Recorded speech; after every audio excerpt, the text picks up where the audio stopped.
Hello, everyone. Today, I want to tell you an incredible story about how English took me to my dream, my passion, and my success. If you have big dreams, to become a doctor, engineer, lawyer, businessman, or anything great, then you need English 100%. There is no doubt about it. English is spoken by 1.5 billion people around the world. It is the language of travel, business, and the internet. If you don't speak English, you might miss big opportunities, like getting a better job, making international friends, or enjoying movies and books in their original language. But don't worry, you can start learning today and become part of this global community. If I can learn English and achieve my dream, you can too. My name is Sophia, and I am from Brazil. I was born in a small town in Brazil. My family was not rich, not poor, just middle class. We had enough to live, but we couldn't afford luxuries. My parents worked very hard every day. My father was a taxi driver and my mother was a school teacher. They always told me, education is the key to success. Since I was a little girl, I had only one dream, to become a doctor. I still remember the moment that changed my life. I was 10 years old. I was in the hospital because my little brother was very sick. He had a very high fever and we were scared. My parents were crying. Then a doctor came. He was calm, confident, and full of kindness. He smiled and said, "Don't worry. I will take care of your son." I watched him work. He checked my brother, gave him medicine, and spoke with so much knowledge. And then, after a few hours, my brother's fever was gone. He was safe. At that moment, I knew. One day, I will become a doctor and save lives.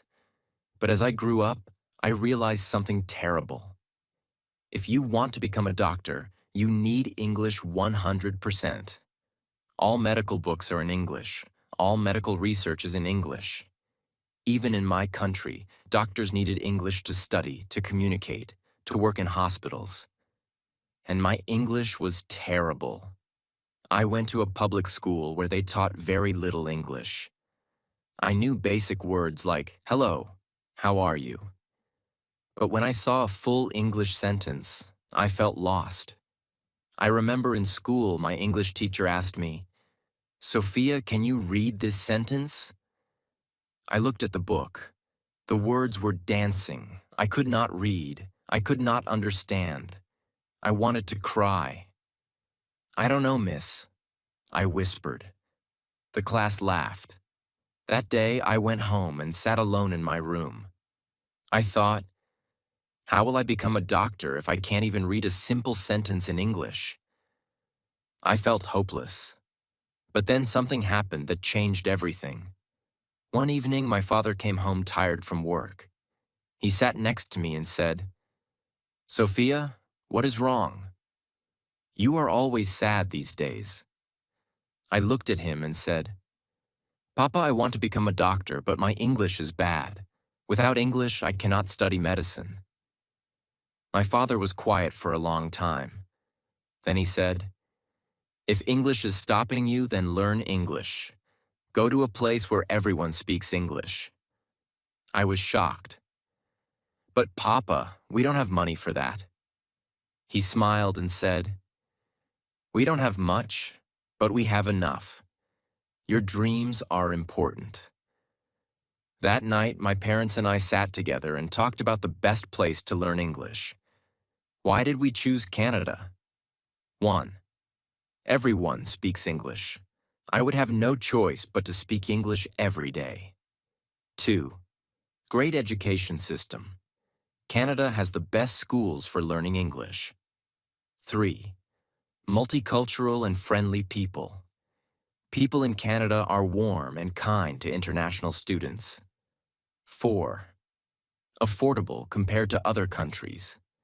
Studying in the USA or the UK was too expensive, but Canada was possible. It was not an easy decision. We were a middle-class family. My parents had some savings, but not much. They made a huge sacrifice. They used almost all their savings to pay for my flight, my English school, and my first few months of living in Canada. Before leaving, my mother held my hand and said, "Sophia, we are giving you everything we have. Promise me, you will not give up." I had tears in my eyes. I hugged her and said, "I promise, Mama." And then, with one suitcase, a little money, and a big dream, I flew to Canada. The moment I landed in Toronto, Canada, I felt like an alien. The weather was freezing. In Brazil, it was always warm, but here, my hands were like ice. The food was strange. I missed my mother's homemade Brazilian rice and beans. The people were nice, but they spoke so fast. And then, the biggest problem, English. At the airport, a man asked me, "Hey, do you need a taxi?" I panicked. I did not understand. I just smiled and said, "Yes." He said, "Where to?" I had no idea what he said. My brain stopped working. Finally, I showed him the address on my phone. That night, in my small rented room, I cried. What am I doing here? I can't understand anything. How will I survive? For the first time in my life, I felt completely alone. The next day, I went to my English language school. The teacher smiled and said, "Welcome, everyone. Let's introduce ourselves." When my turn came, I stood up. My hands were shaking. I said, "My name, Sophia. From Brazil." I wanted to say more, but my mind was blank. My words were stuck in my throat. The teacher smiled, but I saw some students laughing. I sat down and felt humiliated. That night, I made a decision. No matter how hard it is, no matter how many mistakes I make, I will learn English. I made a plan. I promised myself, I will do everything possible to become fluent. And that was the beginning of my English learning journey. I still remember my first few weeks in Canada. It was like stepping into a new world, exciting but also terrifying. Everything was different. In my country, I understood everything. Here, I felt like a baby learning how to speak. Before I tell you how I improved my English, let me tell you about the strangest things I noticed in Canada. No school uniforms. In Brazil, students wore uniforms. But in Canada, children wore anything they wanted. Some wore pajamas to school and nobody cared. People don't touch much. In my country, we hug, kiss on the cheek, and stand close. But in Canada, people like personal space. If you hug someone without asking, they feel uncomfortable. Weather changes in seconds. 1 minute, it's sunny. The next, it's raining or even snowing. Self-checkout in stores. In many supermarkets, there was no cashier. People scanned and paid for their own groceries. People say sorry for everything. Even if you step on their foot, they say sorry. I found that so funny. Food portions are huge. I once ordered a small meal at a restaurant, and it was like food for 3 people. But the biggest shock was the English. People spoke so fast and used slang I had never heard before. In school, I learned proper English, but in real life, people said things like, "Want to grab a coffee? Want to get a coffee? I'm down for that." I agree. That's so lit. That's amazing. I felt like I had never studied English in my life. The second day in my English class, I was so nervous. The teacher gave us a simple writing task. I was excited. I can do this, I thought. But when she returned my paper, it was full of red marks. She said, "Sophia, your writing is good, but your sentence structure needs work." You think in Portuguese and translate to English. That's why it sounds strange. I felt frustrated. Speaking was even worse. The teacher asked me a question, and I knew the answer in my head. But when I opened my mouth, nothing came out. I felt like crying. Will I ever speak English fluently? I refused to stay weak in English.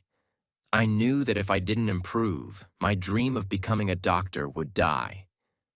So, I made a plan. A. The headphone trick, talking to myself in public.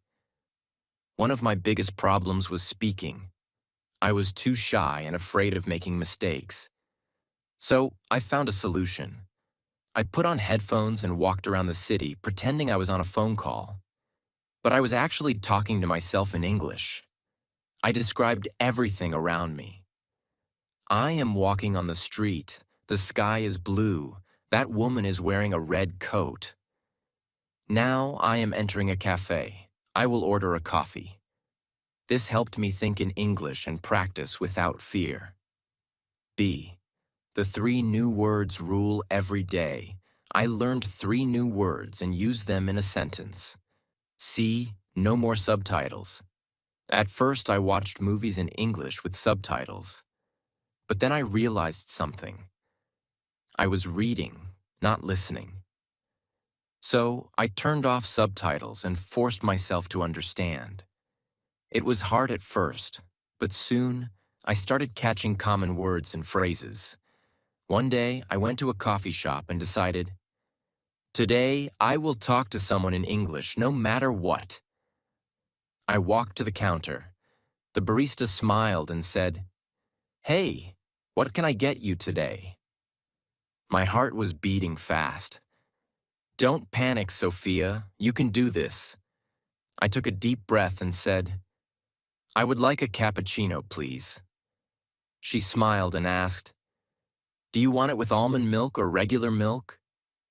I understood her. I quickly said, "Regular milk, please."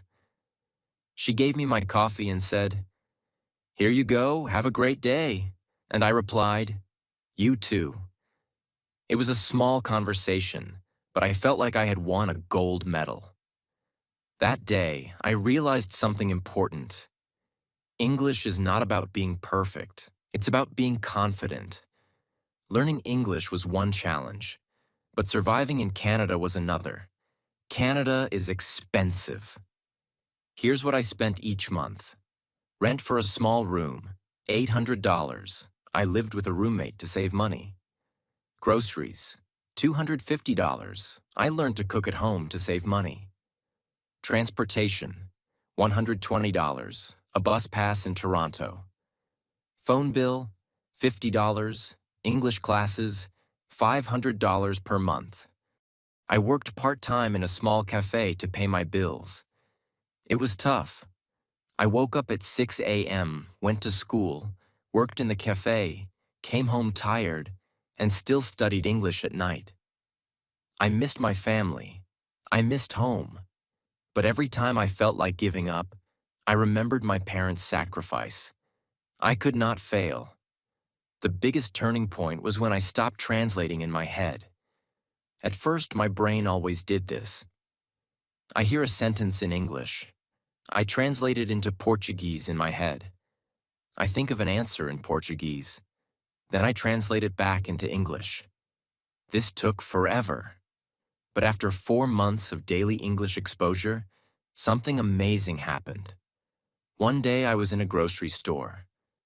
The cashier asked, "Do you need a bag?" And without thinking, I said, "No, I have one." "Thanks." For the first time, my brain didn't translate.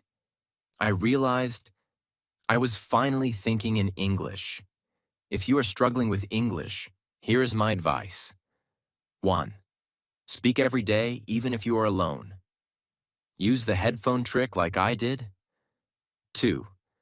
Stop translating in your head. Start thinking in English. 3. Talk to native speakers, even if it's scary. 4. Surround yourself with English. Change your phone, movies, and music to English. 5. Don't be afraid of mistakes. Mistakes help you grow.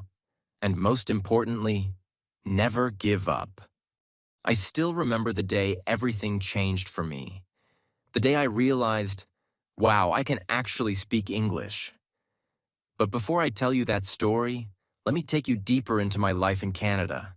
The struggles, the weirdest things, and how I finally started speaking English like a native. I had been in Canada for 6 months, and my English was improving. I could understand people better. I could order food without feeling scared. I could even talk to my classmates. But I still had one big problem. I was terrified of talking to native speakers. Why? Because they spoke too fast, used too much slang, and I always felt stupid when I didn't understand something. I avoided conversations. If someone asked me something, I would just say, yes, or haha, yeah, even if I had no idea what they said. But I knew, if I wanted to be fluent, I had to face this fear. So I made a crazy decision. One morning, I walked into my favorite coffee shop. I told myself, Sophia, today you are going to have a real conversation with a native speaker. No running away. I stood in line, nervous. Then, a girl next to me smiled and said, ugh, this line is so long, right? I froze. This was it. My moment. I took a deep breath and said, yeah, it's really long. Then she said, I come here every morning, and it's always like this. My brain started panicking. What do I say? But instead of overthinking, I just said, oh, really? I just moved here, so I don't know. She smiled and said, oh, cool, where are you from? And just like that, we had a conversation.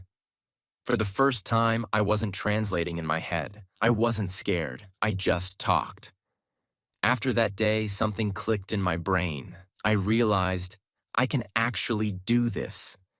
That moment gave me confidence, and confidence was the missing key. Now that I was confident, I wanted to take my English to the next level. I didn't want to just speak English. I wanted to sound like a native speaker. So I started doing something crazy. The shadowing method. I started copying everything I heard. Whenever I watched a TV show, I paused, repeated the sentence exactly like the actor, and tried to match their accent. Example, I hear the sentence, oh my God, that's insane. I pause and say it exactly the same way. Oh my God, that's insane. Copying the tone, speed, and emotion. I did this for hours every day. At first, it felt weird. But after 1 month, my pronunciation improved so much. I also started keeping a notebook of my English mistakes. Every time I made a mistake, I wrote it down and corrected it. Example, I am agree with you. I agree with you. By reviewing my mistakes every day, I stopped repeating them. This was the hardest step for me, but I forced myself to make Canadian friends because I knew that was the fastest way to improve. Here's what I did. 1. I joined local events. I went to free meetups for international students. 2. I used conversation exchange apps. I found Canadians who wanted to learn my language, so we did a language exchange. 3. I talked to my coworkers. I stopped being shy and started chatting with them more. And guess what? The more I talked to real Canadians, the more natural my English became. Even though my English was improving, life was still hard. I was always tired. Studying English, working part-time, and cooking my own food was exhausting. I missed my family. I couldn't visit home because flights were too expensive. I struggled with money. Even after 6 months, I still felt broke all the time. One day, I had only $5 left in my bank account. I sat in my tiny room and cried. Why is this so hard? Am I making a mistake? Should I just go back home? But then I remembered why I was here. I didn't come all this way just to give up. So I wiped my tears and said, "No, I will make this work." And I did. I want you to imagine something. Imagine waking up every morning in a beautiful apartment, looking at the city skyline, drinking coffee, and thinking, I made it. I did it. I became the person I always dreamed of. That's my life now. But 5 years ago, I was a broke student, struggling with English, feeling lost in a foreign country. To get into medical school, I had to pass the IELTS exam. And let me tell you, it was terrifying. The reading section was full of long, confusing passages. The speaking section made me feel like I was being judged. The writing section was a nightmare. I studied every single day. I practiced writing essays. I recorded myself speaking. I read complicated medical articles. On the day of the exam, I walked into the room shaking. But then I told myself, Sophia, you didn't come this far to fail. You know this. You worked for this. So I took a deep breath and did my best. A week later, I got my results. I passed. I held the paper in my hands, crying, I did it. I actually did it. That was the moment I knew. Nothing could stop me now. With my IELTS score, I finally got accepted into one of the best medical universities in Canada. But guess what? The real struggle was just beginning. Medical textbooks were in advanced English. Professors spoke in complex medical terms. I had to write perfect reports and give presentations. It was 10 times harder than anything I had faced before. But I remembered something. If I can learn English, I can do anything. So I didn't quit. I recorded my lectures and listened to them every night. I made flashcards for difficult medical terms. I joined study groups and practiced explaining things in English. Every single day, I pushed myself. And with lots of hard work, I graduated as Dr. Sophia Williams. I walked across that stage, took my diploma, and looked up at the sky. This is for you, Mom and Dad. I made it. After graduation, I got my first job at a big hospital in Toronto. My first month's salary? $8,000. When I saw my bank account, I couldn't believe it. I remembered the days when I had only $5 left and had to choose between buying food or paying rent. Now, I could buy anything I wanted. But money wasn't the best part. The best part was saving lives. One day, a little girl came into the hospital. She was sick, scared, and crying. I held her hand and said, "Don't worry, sweetheart. I'll take care of you." Her mother looked at me with tears in her eyes and said, "Thank you, doctor." At that moment, I felt something I had never felt before. I wasn't just an English learner anymore. I wasn't just a student. I was a doctor, and I had earned this. Now listen to me carefully. I know many people say, accept yourself as you are. I disagree. You should never accept being weak. You should never accept being average. You must change yourself, not for society, not for your friends, not for your family. Change yourself for you. Because let me tell you something. Nobody is coming to save you. Not your parents, not your teachers, not your boyfriend or girlfriend. Only you can change your life. When I was struggling, I could have made excuses. English is too hard. I don't have enough money. I'm not smart enough. But I didn't. I looked in the mirror and said, Sophia, stop making excuses. It's time to work. And that's exactly what I did.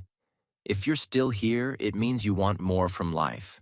So let me give you the real truth. Learn English like your life depends on it. Because it does. If you want a great career, you need English. Stop being lazy. Get up. Open a book. Watch English videos. Do the work.